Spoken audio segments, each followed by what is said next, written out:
Hi everyone guys, so I want you to meet my dog Rabia, and she is 6 years old na. This coming September pa naman. So 5 years old pa naman siya, but this coming September 19, she will turn 6 years old na. So I bought this Rabia way back 2020 ng November 16. At ang bilis lang ng panahon, ito na siya. Halika rito. Ayan. Ito si Rabia. Sobrang liit nito. Wala pa siyang isang dangkal. And tignan nyo naman ngayon. Ang laki niya na and sobrang hyper din ito.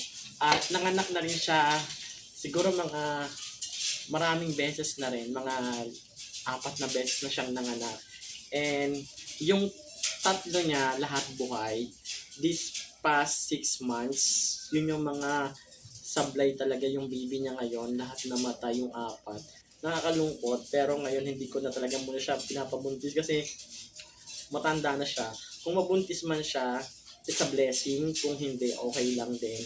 Walang problema. Kasi nakakapagod talaga magpaanak, guys. Kailangan talaga kapag magpapaanak kayo or ibubuntis nyo yung aso nyo, kailangan naka-condition yung kanilang body.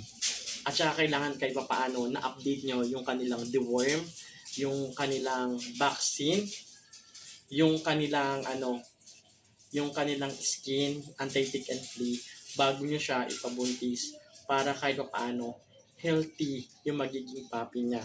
Kailangan po ni-condition nyo, pati yung sarili nyo guys, kasi puyatan to. And kailangan talaga, pati kayo, ready rin yung katawan ninyo magpuyat. Ayan.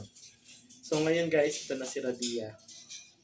Saranggo ng lilipad sa kahel na kalangitan. Paalam na nga ba sa ating nakaraan? Ngunit saan man tayo, hihip ng amihan.